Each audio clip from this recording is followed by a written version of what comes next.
Salut, c'est Apo86, bienvenue dans cette nouvelle critique à chaud, consacrée donc à un film sorti hier, mercredi 12 mai, pas sur écran, pas au cinéma, puisque les cinémas sont encore fermés pour une semaine, mais sorti en streaming sur la plateforme Netflix. Donc c'est un film réalisé par Alexandre Aja sur un scénario de Christy Leblanc, avec dans le rôle principal, l'unique rôle d'ailleurs, si on veut par là, donc Mélodie Laurent, Malik Zidi et Marc Zaez également, qu'on peut voir dans ce film. Il s'agit de Oxygène ou O2 en VO.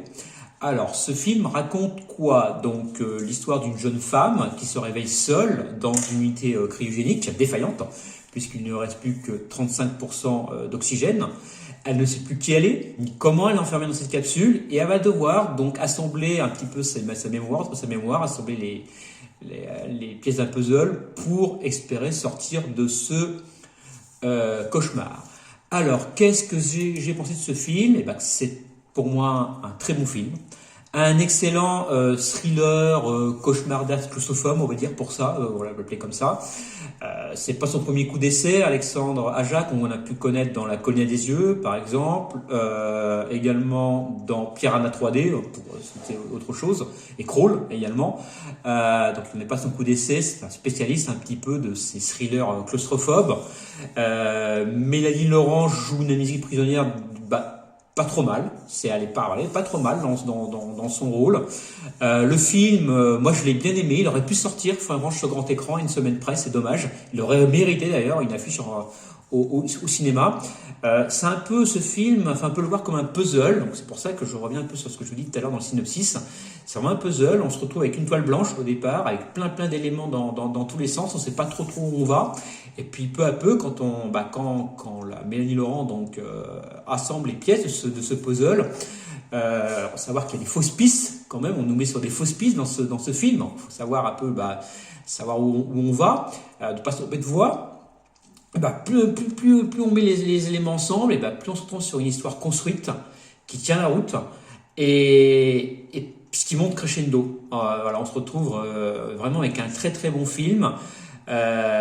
Ponctué de flashbacks qui joue beaucoup sur le huis clos avec une caméra très près du personnage. On voit bien qu'elle n'a pas d'échappatoire possible.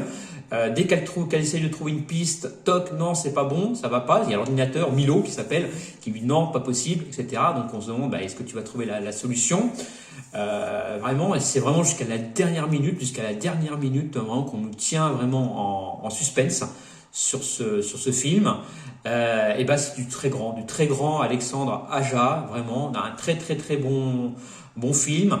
Il a échappé au piège de tomber un peu dans la parodie parce qu'on pense tout de suite un peu à d'autres films, mais non, il tombe pas dans les pièges. Film qui peut un peu rappeler un escape game, un petit peu avec ses énigmes, etc. Les puzzles à reconstituer par exemple, voilà. C'est pour moi un escape game en film, voilà. Donc qu'est-ce que j'ai pensé de ce film? Vous l'aurez compris que pour moi c'est un bon film. Un bon film, je vais lui mettre d'ailleurs ce que je vais lui mettre comme appréciation sur Camtasia, je vais lui mettre j'ai bien, voilà tout simplement. Et pour la note, je viendrai dessus la mettre d'ici quelques jours, le temps que ça gamberge un peu. Sur Sens Critique. Mais vous l'aurez compris, ce film, pour moi, aura quand même une excellente note. Donc si vous avez Netflix, je vous invite à découvrir ce film qui, j'espère, sera disponible sur notre support. J'espère qu'il sortira en DVD ou en Blu-ray, ce film. Il mérite de l'être, franchement. Il mérite d'être distribué autre part que sur Netflix. Donc j'en ai fini avec cette critique à chaud. N'hésitez pas donc à me dire ce que vous en pensez en commentaire. Moi, je vous dis à plus et surtout gardez l'esprit critique. Salut!